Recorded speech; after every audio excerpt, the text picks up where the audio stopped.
Good morning, good afternoon, good evening around the world. My name is Doug Brunke. I'm the founder and CEO of Global Chamber. Thank you for joining us today. And Mila, if you don't mind, if you could mute some folks until we get fully up to speed, that would be very helpful. I hear some background noise. I could be creating some of it. I'm not sure. My background includes in 1994 being an executive with the DuPont company. And that year was kind of instrumental for me because I had just returned from 5 years in an expat assignment from Japan. And I was running the landed Japanese operations for DuPont Automotive in Detroit. 1994 was when NAFTA was implemented. And so NAFTA, I have a very vivid memory of those years because suddenly everything changed for the United States and the trade in what became the mega region between Mexico, the US, and Canada. And it was a dynamic period of time of the amount of trade that happened between the three countries multiplied by a factor of four within just a few years. NAFTA was very significant, and USMCA, which came on in July 1st of 2020, also created a next level of upgrade in terms of the trade that happened between the countries. And more importantly, I think, established the mega region as a significant region, a powerful trade coalition for competing around the world. And so today we've assembled three extraordinary leaders, plus many others, but three speakers who know what's going on, understand the value of USMCA for the region, and also have a very good knowledge of what's going to happen or potentially what could happen, and then how to prepare. Preparing might mean that there are some things that you can do to help influence the outcome, and there's certainly for your own business, what are some of the things that you should be doing to prepare for the probable outcomes? Our first speaker is Carol Colombo. She is a leader who a few months ago put together as chair of the Arizona District Export Council, of which I'm part, put together just an extraordinary program that got leaders all together to identify what are the issues, what should we be doing together, and how do we make sure that the outcome on July 1st is a good outcome. Carol is the founder and managing member at Fidelta Partners. I mentioned she's the chair of the Arizona DEC, which I'm also part of. She's also an advisor for Global Chamber, our Phoenix chapter. She is an author. She's an expert at trade between the U.S. and Mexico in particular, and her book addressed that.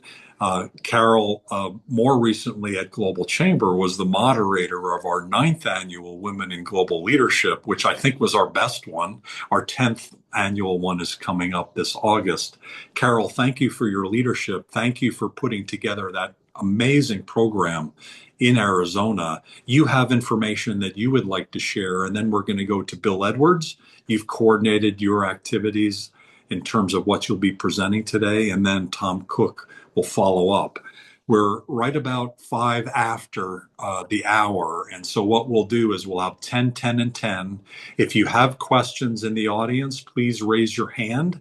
We'll likely only be able to get to them after all three speakers speak, but if we do happen to have time, I'll do my best to moderate that. Before Carol takes the stage, I'd like to make two introductions. One is for our Phoenix board chair, we've got Eduardo Gonzalez in the audience. And for our Los Angeles board chair, we have Dr. Sarita Jackson on the call.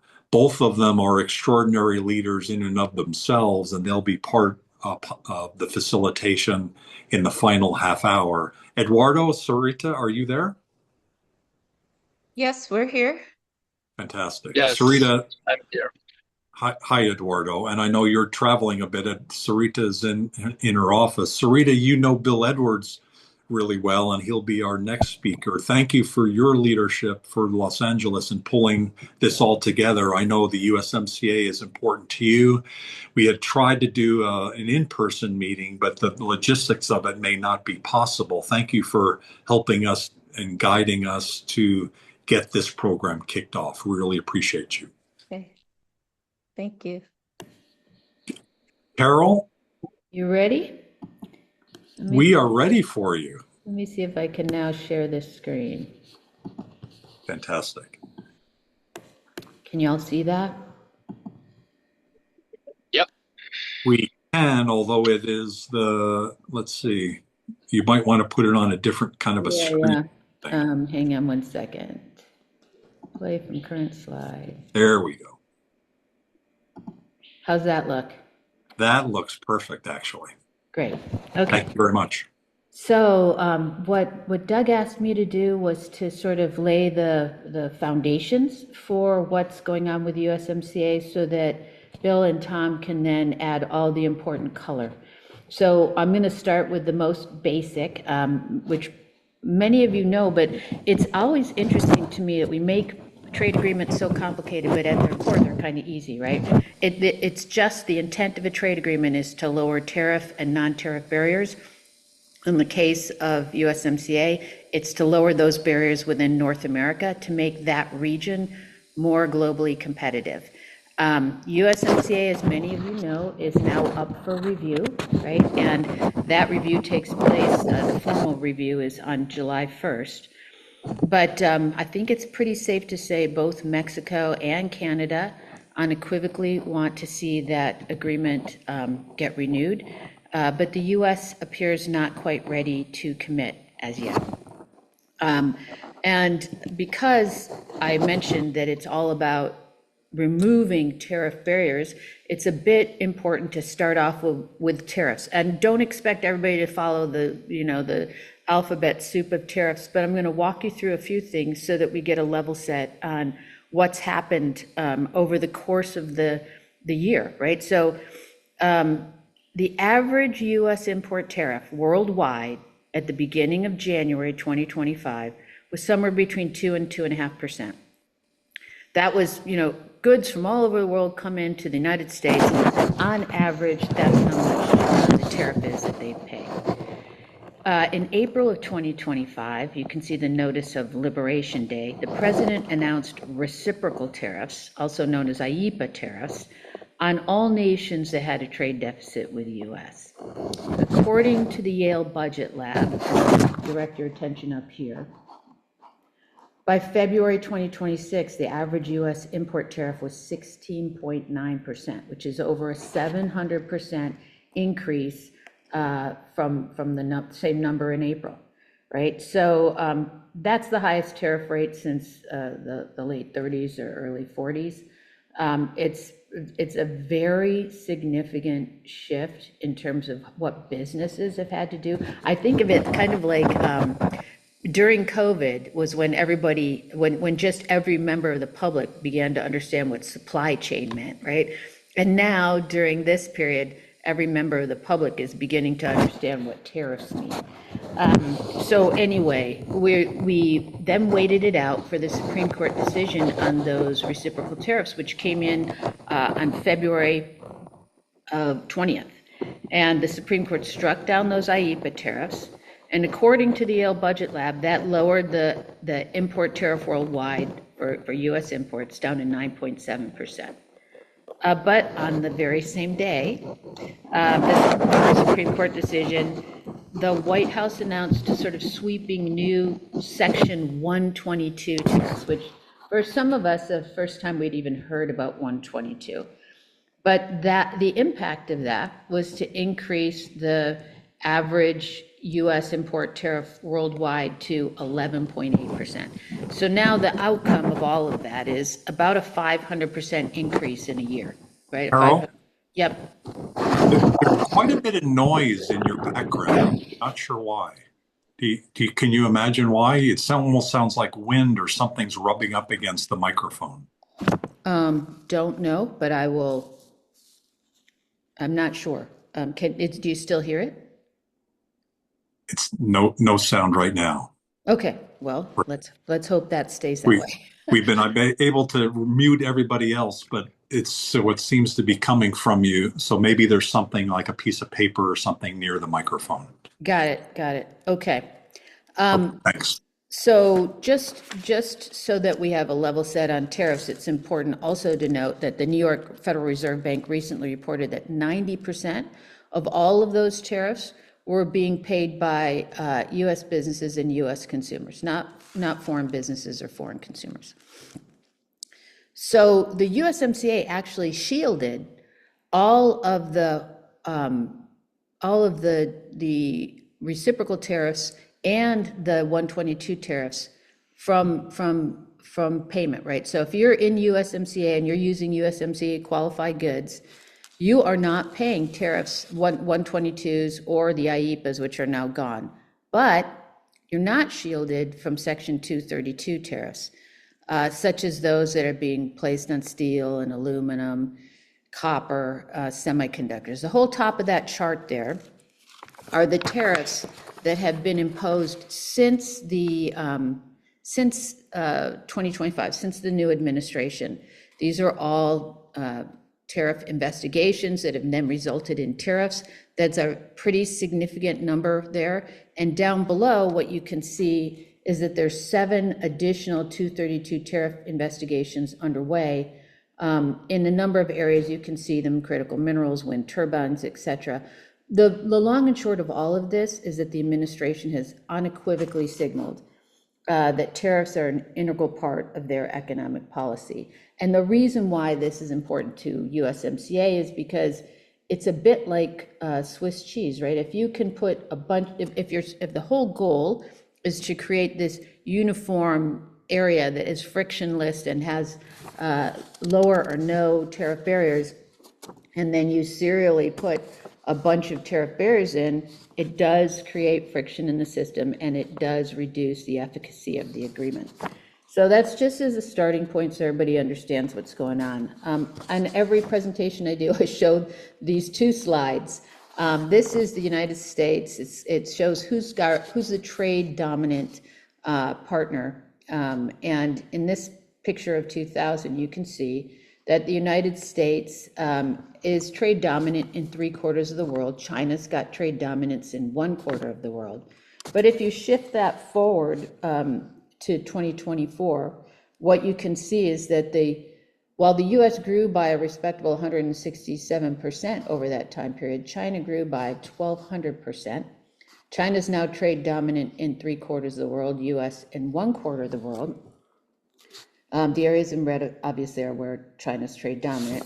And the few places in the world where the US retains trade dominance include our partners in North America and, of course, our allies in Europe, and some at the tip here of South America as well. So you can see those areas. And you can imagine a world where USMCA goes away or becomes less relevant. We impose very significant tariffs on our most valued trade partners in areas of the world where we currently maintain trade dominance relative to China. So the real question is, do we need USMCA? And what I would say is, I don't think it's just about the pluses and the minuses, who's got a deficit, who's got a surplus. I think it's about balance in a broader sense, where we have a strategic position in the world and there are rival powers who don't share our values and have a very different opinion about how to shape the future. And the US could really use strong, vibrant, cohesive North America to remain competitive on the world stage. Obviously, that's an opinion, but I know that it's shared by most of us in Arizona. I'm going to take a minute to go through the timeline so that we can all level set on where we're at right now. As most of you know, USTR did a Federal Register notice back in September. Over the course of October and November and December, many of us put in public comments. There was public testimony. The overwhelming outcome of all that public comment and testimony was in support of USMCA renewal. The USTR did a report to Congress on all of that process, in December. That report was expected to be a public report. It turned out that USTR chose to do a closed door meeting with two congressional committees. But they did make some public remarks that they made, that they provided to us and that have been useful. And they call them the opening remarks. I'll talk a little bit about those in a second.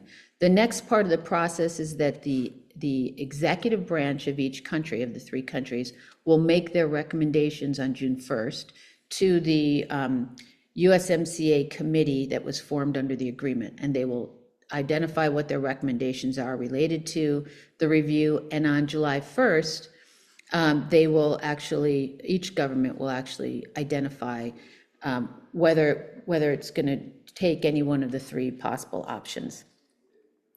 The three things that are most likely to happen are all three countries, through their executive branches, will elect to renew for an additional 16 years. That's obviously where we'd like them to be at the end of the day on July 1st. The second option, which is less likely, I hope, is withdrawal, and it's really not tied to that time at all. Any party can withdraw at any time.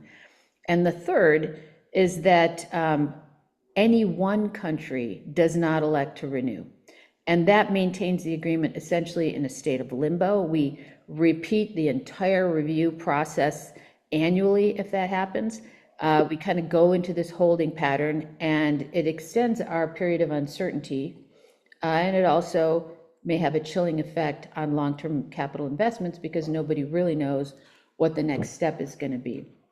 It's funny, when we recently had a meeting in DC, I asked the same question of USTR and of Canada and of Mexico, what will happen if the agreement is not renewed? And in each case, the parties had different answers. But the one thing that's probably most significant is no one's going to go away. They're going to keep at it. It's not like that we're going to fall off the edge of a cliff. It's just that it's just not the optimal situation. I have no idea whether current geopolitical forces will change outcomes, but I will say that after the USTR's report in December, I was less confident that we're going to get to renewal in July.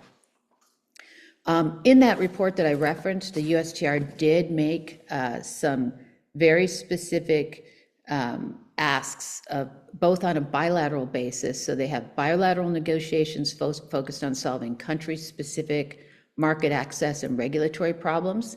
I'm not going to go into this because I think Bill's going to do a little of this for us today. But the thing to remember is that there's, it's US and Mexico, it's US and Canada. These are bilateral conversations on issues that are specific to those markets. And also, USTR identified some structural priorities, and those are for trinational negotiation. Those structural priorities included things like tightening the rules of origin, enhancing regional economic security through unified tariffs and investment policies, you name it. But again, Bill's going to go into a little bit more detail on those structural priorities, which are trinational in nature. I mentioned that the Arizona governor recently made a trip to DC with a business delegation to advocate for USMCA renewal. She met with USTR, she met with the Mexican ambassador to the US, with the Canadian consulate and others, and did a really great job of sort of stating Arizona's case. But there were a couple interesting takeaways that I'd share with you from those meetings, primarily with USTR. The first was USTR was pretty complimentary of the progress it's making with Mexico right now in negotiations. And I've heard a couple updates since we were visiting a couple weeks ago, and again, they sound very positive. USTR indicated that they may be using the progress with Mexico to lever Canada into an agreement. We'll see how that goes for them. Canada has not yet, US and Canada have not yet formally initiated negotiations. Mexico and the US did formally in March, starting in March. So there's clear tensions associated with Canada when in the USTR conversation.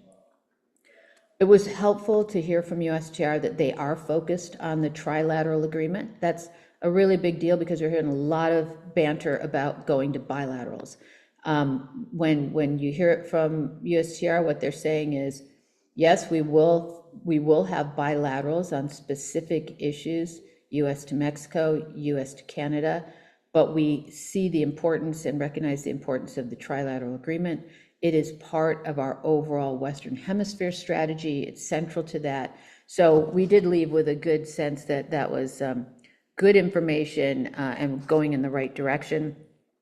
USTR did signal that they don't think they didn't signal that they won't, but that it's, that they may not get there by July, by the July deadline, but that wasn't going to mean that negotiations would stop. So, and they also signaled that they will proceed with and formalize side agreements, and will not see. Carol, Yep. Mike, can you just comment right there? If they don't make it by July 1, you mentioned kind of in passing real quick on the status of it. We asked him in our call the other day, so what does that mean? Is it in limbo? Are all the exemptions gone?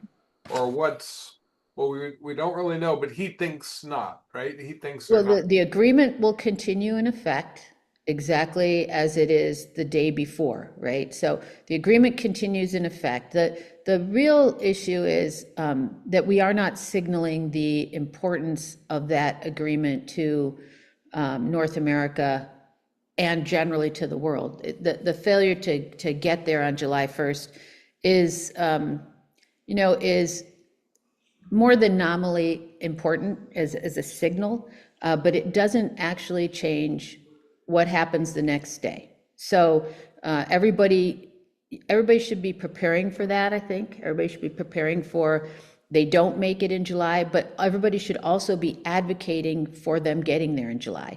And the way to advocate is to go send letters, talk to your to USTR, to your congressional representatives, talk to your congressional representatives about talking to USTR and the administration. Those are the steps we can take right now. I think, at least on behalf of everybody that's been working on it in Arizona, we're going to continue to full court press to try for the July 1 date. And we do sort of think that current geopoliticals may move us closer to that, but anybody, there are as many opinions about this as there are people, so it's not too clear. I always say that the outcome is like in a quantum state. Any outcome is possible, and no one knows with any certainty what it's going to be. There's one guy in the White House who will make the call on this, and we'll know on July 1st which way that's going to go. I was just going to quickly say, USTR says it's not going to go to Congress. It's probably in everybody's best interest that it doesn't, and the reason is because Congress no longer has fast track authority. And with fast track, for those who don't follow this stuff, fast track requires Congress to vote an agreement up or down, but you can't tack on riders, you can't put on the ICE amendment or healthcare or anything else. You just have to vote that one piece of legislation up or down. That legislation expired in 2021. It doesn't exist anymore. It would have to be reauthorized. And trying to get a trade agreement through this Congress would be very difficult, right? I actually asked that question to one of the House Ways and Means, the senior staffer, and she said, "Oh no, we can get it through." And I thought that was a very hopeful comment, absent TPA. So the USTR is saying that they don't need to, but by law, if there are sufficient changes to the agreement, it must be approved by Congress. So we'll see where that goes in the end. I guess in closing and moving it over to Bill, I'd just say that here in Arizona, as Doug kind of pointed out at the beginning, we can't barely remember a time before we became an integrated North American trading bloc. Arizona jumped in whole hog more than 30 years ago. And since that time, we've integrated our supply chains. We've made very significant cross-border investments in large-scale projects across multiple sectors. We've enhanced our border ports of entry and our transportation to provide both secure borders and a free flow of trade across those borders. We built year-round food production capabilities through Canada and Mexico that make it possible for us to provide food security in North America and to, address the cost of food in North America. So for us, it's almost impossible to imagine the region without the benefits of USMCA. And there's a lot of reasons why we think it makes sense for people to be involved and advocating for renewal. We're now in a world with non-aligned actors that manipulate and undercut open markets. And we kind of agree that across all sorts of economic development and business organizations in the state, that the best way for us to compete globally is to enhance our national security, is to deepen integration amongst our most trusted trading partners. And so that we have this security both at home and throughout North America. So we'd like to see other organizations across the country get very involved right now and push hard. And we're happy to help with that advocacy. And all you need to do is reach out, and we'll be there to help support with forms of letters that we've written, processes that we're taking right now. Arizona's in the process of trying to get our congressional delegation to do a bipartisan letter to Ambassador Greer in support of USMCA renewal. Many people don't know, but Arizona's congressional delegation voted unanimously for passage of NAFTA and voted unanimously for passage of USMCA. And we're hoping to be able to communicate the same thing this time around for the review. So happy to jump in, and I'll turn it over now to Bill. Thank you very much, Carol. Bill Edwards is a global expansion executive with more than 5 decades, 50 years of experience helping companies enter and scale in international markets. He's guided over 50 brands across multiple business sectors into more than 35 countries. His experience includes living and working in China, the Czech Republic, Hong Kong, Indonesia, Iran, Turkey, and leading projects across more than 50 countries worldwide. He serves as the chairman of the District Export Council of Southern California. He's also the chairman of the World Affairs Council of Orange County. He's also an advisor for Global Chamber Los Angeles. He's the publisher of the GeoWizard bi-weekly global business update newsletter. If you don't receive that now, or you're not reading that now, you need to. He's identified about 40 key countries, but he has a global view. It's an essential piece of understanding the world if you're doing international business. Bill, thank you for joining us today. What would you like to share? We're a little bit behind, so if we could definitely keep it to 10 minutes, that would be ideal. Thanks, Doug, for the introduction. I'm going to build on Carol's incredible base, and I'm going to look at 4 different areas of USMCA that are up for discussion. My perspective comes from being a member of the ITAC Committee on Services, advising the U.S. Trade Representative, and also being the chair of the District Export Council in Southern California, which is very focused on USMCA issues. First of all, though, in 2024, the total trade between the 3 countries was $1.9 trillion in goods and services. This is serious stuff. So we really need to keep that in mind. Today, I'll look at China, rules of origin, energy, and digital services, and I'll go quickly, Doug. Number 1 issue, according to the USTR, is China. China is using Mexico as a backdoor to get into the U.S., and the U.S. does not like that at all. And so you're going to see a push from the USTR to have restrictions on anything related to Chinese-linked manufacturing. And worry about tariff circumvention by the Chinese coming through Mexico. Rules of origin. What does that mean? That means defining the North American content of anything that's related to goods and services in the USMCA. Uh, it really looks at having 75% of the contact be related to these three countries and not from other places. Again, there's a concern that too much Chinese content is getting through and into the trade between countries. U.S. wants higher thresholds and more enforcement on where the products and services that we trade between the countries come from. There is a significant dispute on how to calculate that. I'm going to move on now to energy. Some of you know that I spent the first 20 years of my career in international oil and gas. It's what got me in international. And right now, if you look at energy, that's the most sensitive issue with the US government relative to Mexico, because Mexico has now, in recent years, taken their national oil companies and given them state control of the energy sector. They've limited involvement by the private sector and certainly by foreign companies.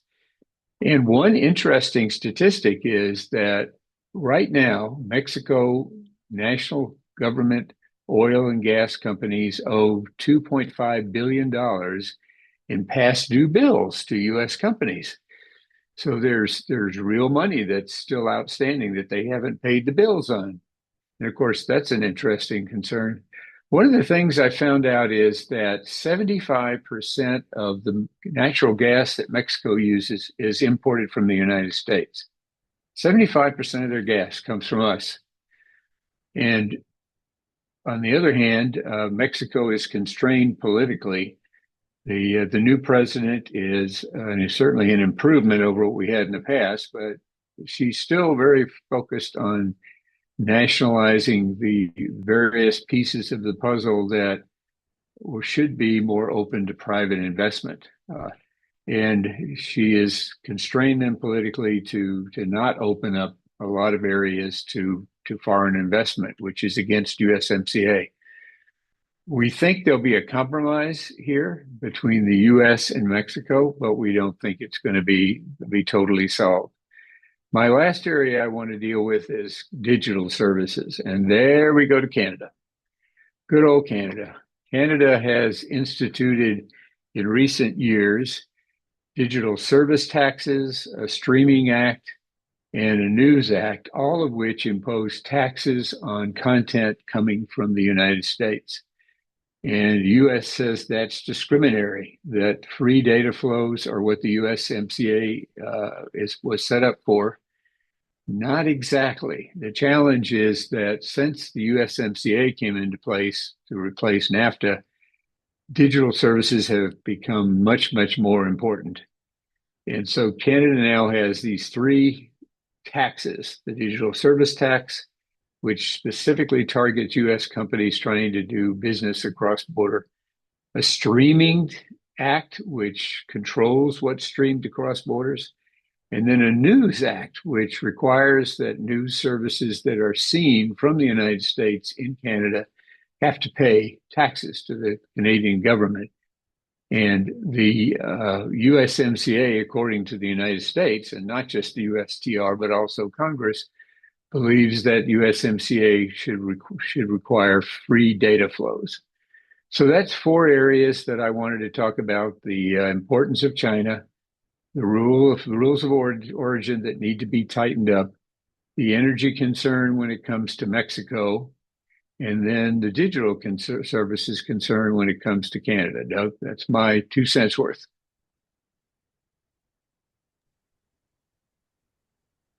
Succinct, important, to the point, and spectacular. Thank you very much. Dr. Sarita Jackson, you run you're the chair of our Global Chamber Los Angeles chapter, of which Bill is part of. Did you want to add any comments to what Bill talked about, or did you have a question or comment? Sure, yes, comment/question, but I also want to insert just to give a little bit of a summary of my role when it comes to this particular topic.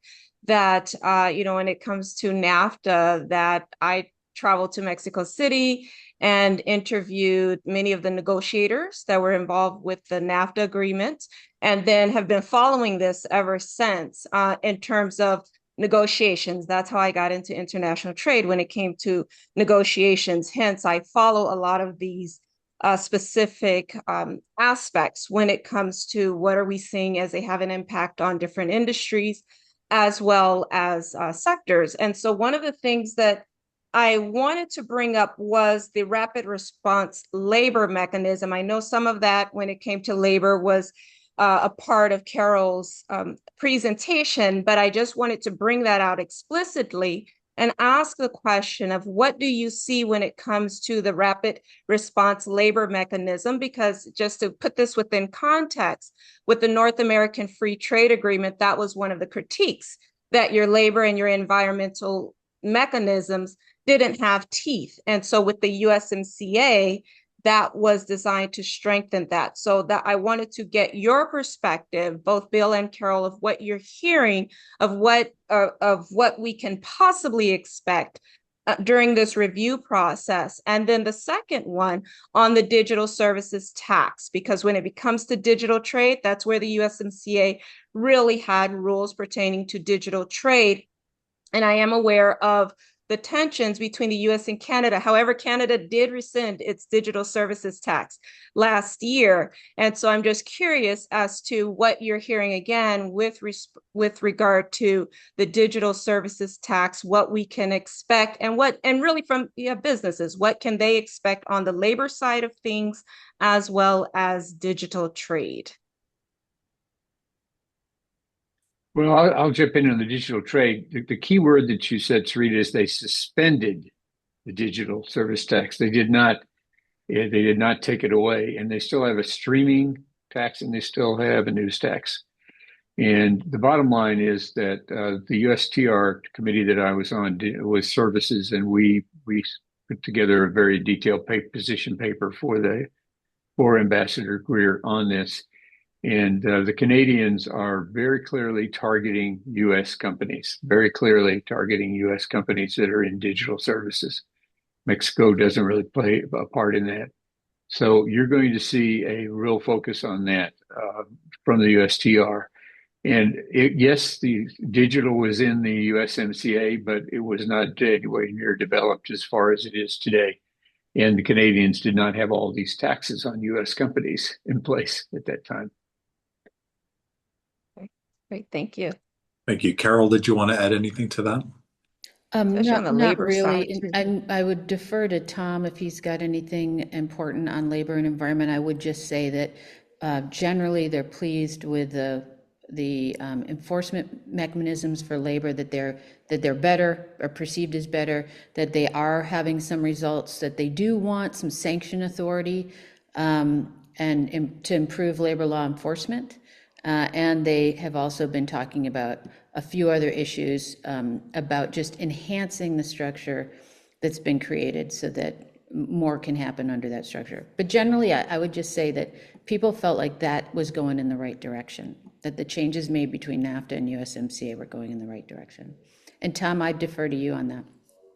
Fantastic. Let me introduce Tom Cook. Tom's the managing director at Blue Tiger International. It's an international business consultancy advising on supply chain management, trade compliance, purchasing, trade and disruption management, global business, and logistics. He's a former CEO at American River International in New York and Apex Global Logistics Supply Chain Operation in Los Angeles. He's got 35 years of experience in assisting companies all over the world manage their import and export operations. He's part and member of the New York District Export Council. He also serves on the board of directors of the National Association of District Export Councils. He's from Massapequa, New York, just like Jerry Seinfeld and Rosie O'Donnell and many of my cousins. I would spend every Thanksgiving when I was growing up in New York in Massapequa as the last part of my Thanksgiving day every single year.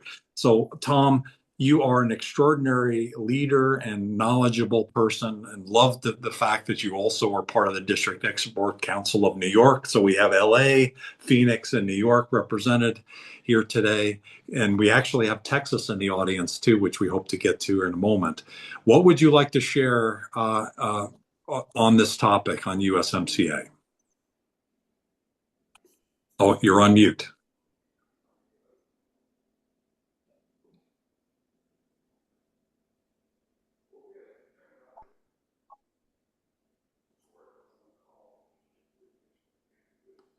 Let's see. Well, that's unfortunate.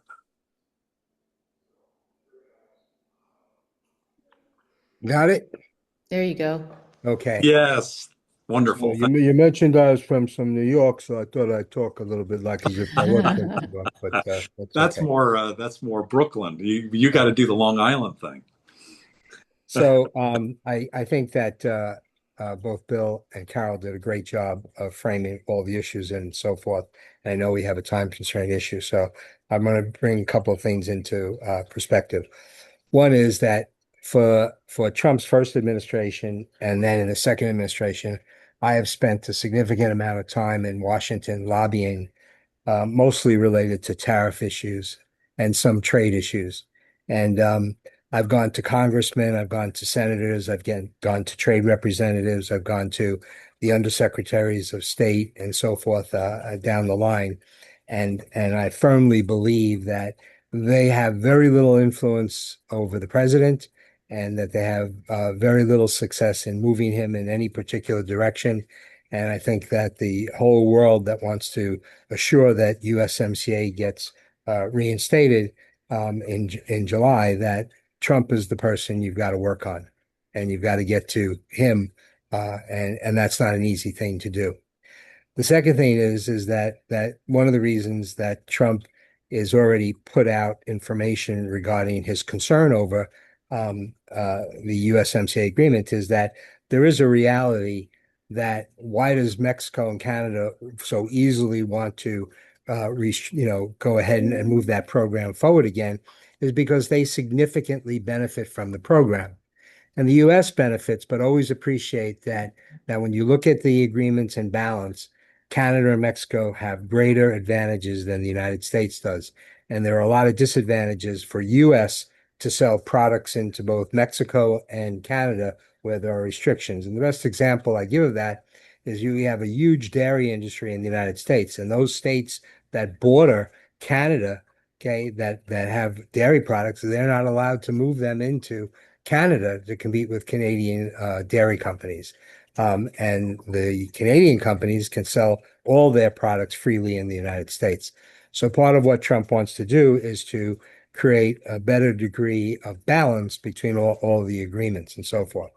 So both lobbying him directly and two, recognizing that there are some legitimate issues that have to get put forth.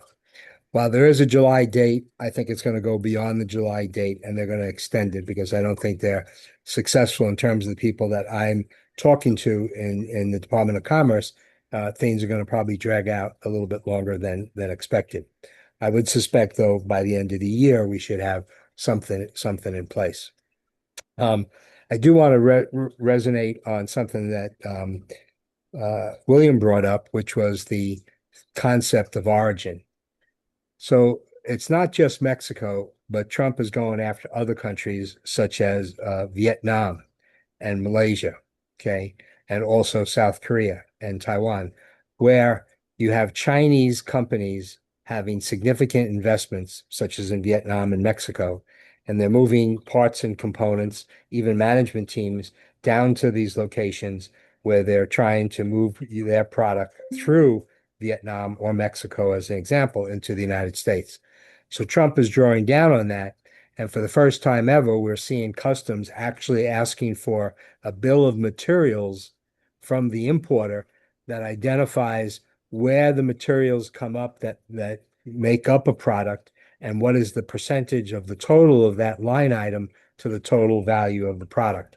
And if there is not a high percentage of value add within the country of Mexico or Vietnam, then customs is not allowing them to take the position that this is made in Mexico or made in Vietnam and other countries involved as well. And this is a serious issue because a lot of companies are impacted by this. And appreciate this statistic that close to 70% of the Fortune 1000 companies in the United States has a direct or an indirect interest in the USMCA agreement. And that's one of the reasons why I do believe it's going to be renewed, because there's a tremendous amount of pressure of the CEOs of those companies directly onto Trump to renew it, because they have a vested interest in factories all throughout Mexico and in some cases in Canada. So I do expect it to be renewed, but I expect it to be modified. Most likely, the Mexican side of the agreement will stay pretty close to what it is today, but we anticipate that the Canadian agreement will be significantly changed and altered to put more control and influence on U.S. availability of product sale into Canada. So I'll close on that comment. Brilliant. Thank you very much. Bill and Carol, any response to that? What did you hear in there that you'd like to elaborate on?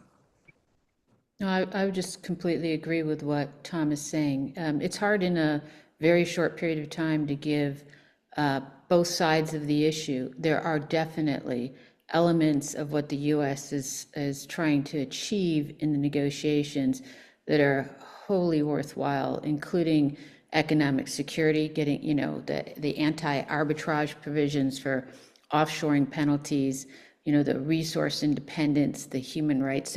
There are big pieces that can get better. I think the way we have to look at all of these agreements is iteratively, right? Every one of these things can get better, and we should be very focused on making them better over time. And what we really should be talking about is North American exceptionalism. How do we become better at being the sort of the global center of trade for everybody? I mean, we have the opportunity, we have a platform, we just need to enhance it. And I think all of Bill's comments and all of Tom's comments were very well taken. Bill, anything else that you would like to add? One key thing that Tom said is the bottom line is the guy in the Oval Office. That's where the decisions will be made. Stephanie Austin is our Global Chamber Executive Director in Dallas, Fort Worth, and she has a program in about 10 days with Andrea Bautista, who is part of the North Texas District Export Council. She'll be talking about support of small and medium-sized businesses in their exporting and importing activities. And so I just wanted to give the floor for both you ladies to weigh in on, from Texas, on anything that you would like to share, anything regarding the chapter there, the activities that both of you are doing, and the event. I think it's on the 28th. Hi, Stephanie. Are you there? Yes, hey there, Doug. How are you? Thank you so much. Thank you, Sarita and your board and everyone else. This has been very informative, and it's been very enlightening. So thank you so much and educational. Andrea Bautista, are you there? Can we pull her up to come and speak? She is speaking on October 28th. Central Standard Time. I want to say it's from 11:12 Central Standard Time. I'll confirm that. And as Doug did mention the topic, it is, what time is it? It's 11. Yeah, 11 o'clock. So yes. And as he mentioned, the topic is going to be talk about how small and mid-sized companies can win globally. And Andrea Bautista has graciously agreed to be the speaker, and potentially we'll have someone else on the panel along with her as soon as I provide her that additional information today. Andrea, we're going to give you the floor if you can unmute just to say hi, if she's still there. She had sent me a message. She may not be able to. So, oh, okay. Here. Okay. Oh, she's there. I'm here. Yep. There she Yes. goes. Good afternoon, everyone, and thank you so much for the invitation to join today and to join the next webinar, which is going to take place on the 28th. I'm looking forward to it, and we are going to be discussing the important elements to be successful internationally and in terms of exporting. Thanks very much. Thank you very much. And we do have parts 2 and 3 of this conversation May and June. So we'll be leading up to the July 1st date, and we hopefully will have the Texas deck and maybe other decks involved with our next sessions. It's hard to cover everything all together in one session, and so we're already getting close to the end. So does anybody have any questions or thoughts? We probably only have time for about one question, and if you don't mind, I'd like to have each of the three speakers just give a 1 minute synopsis at the very end. Does anybody have any questions? I haven't seen any. I actually do, Doug. I'm sorry I didn't raise my hand. Is that all right if I ask? Yes, please go ahead, Dave. David, do you have your camera working? I'm in my car right now, so I apologize. Oh, no worries. No apologies Yeah, required. David is with ITC in Southern California and free trade zones, is an outstanding expert on international trade. Please go ahead. Yes, I had two parts to my question. The first one is, has there been any conversation of considering adjusting the USMCA pertaining to the restrictions of foreign trade zones, where if you manufacture in a foreign trade zone, you're restricted under USMCA to be able to eliminate duties and tariffs when you export to Canada and Mexico?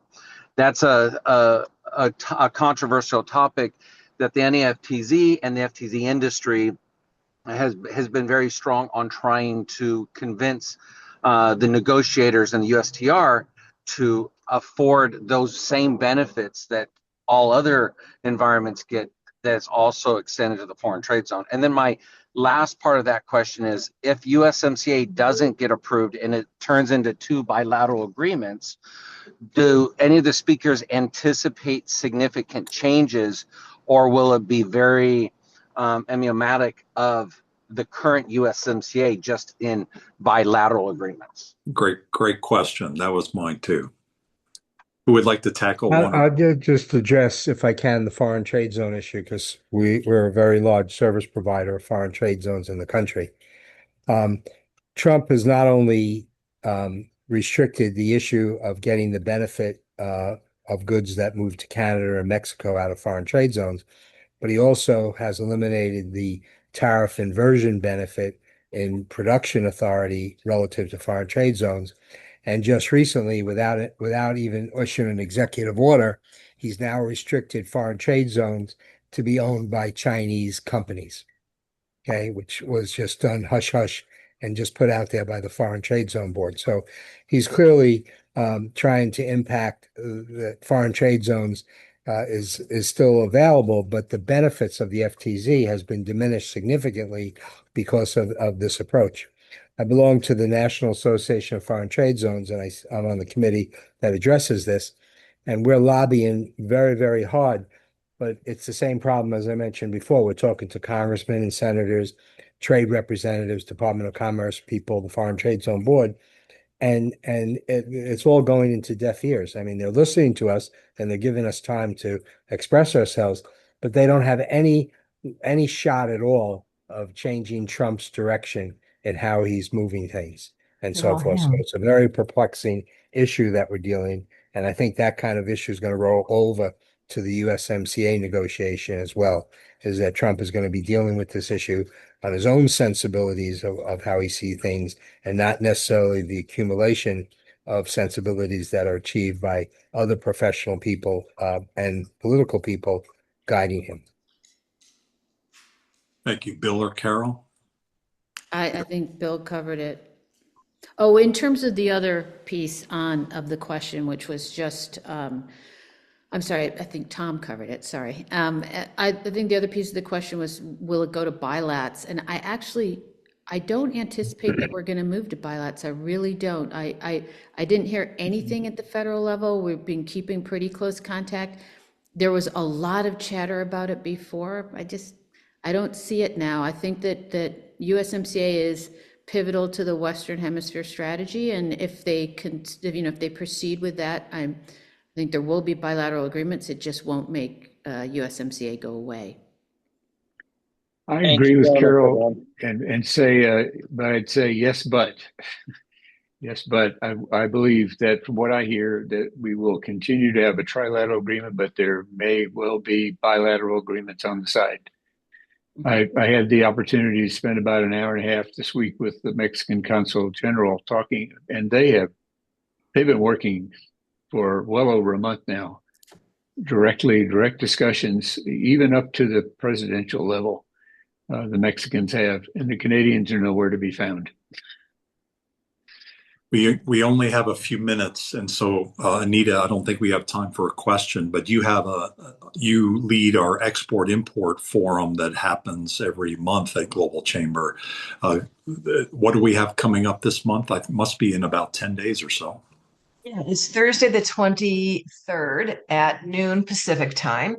And Yuka Nakasone, who's in Barcelona, and she's chairperson for, I guess, Spain in general for the Global Chamber. And we'll be talking about localization. We've in my export import forum, we've hit on tariffs and non-tariffs and everything you can imagine. But at the end of the day, when you start bringing products in to another country, whatever direction that is, it has to be localized. And most people don't understand even what that is or the relationship between globalization and localization on the other hand. So we'll be delving into that. I put the link to the sign up in the chat. Our next part 2 of this overall is May 19th, I believe. The link is in the chat area. If I could just get maybe 30 seconds from each of the key speakers here today, Tom, Carol, and Bill, what would you like to leave us with? Tom, what would you like to leave us with before our next session? I think the one other thing is that in Mexico, we have an additional program called the Maquiladora, which allows manufacturing along the border to take place where a benefit of that manufacturing location being owned by Mexican or foreign companies, where they can import parts and components and raw materials, not pay duty on it, do manufacture or assembly, and then ship them goods into the United States under USMCA if they qualify, duty free. And so far in all the negotiations, fortunately, there's been no discussion of removal of the Maquiladora program or modifying it. And I want people to realize that while we have the USMCA agreement, there's also a secondary program called the Maquiladora, which also provides huge advantages in manufacturing and assembly in Mexico. Big industry. And actually the Dallas event that Stephanie mentioned, American Industries Group will likely be a speaker. They're a longtime member of Global Chamber, running a shelter company. They're a key industry up here along the border. Carol, what would you like to leave us with? Probably just that the comment Tom made about this is all going to come down to one guy couldn't be more true. And to the extent you have a Trump whisperer on your delegation, that is your best, fastest track to making a difference in terms of USMCA renewal. Bill, how about you? What would you like to leave us with? Well, remember $1.9 trillion a year in trade. But the most important part is that this is absolutely essential for SMEs doing business across border. As we found out in Carol's conference last fall, the USMCA is how US SMEs actually do business across border. We need it. We need it. There's only so much influence we can have over it. I think I get a sense that it's probably going to happen. That's what I feel from all of you. It's just probably not going to happen on July 1st with some delay. But nonetheless, let's be prepared for whatever happens as exporters or importers or whatever you're doing.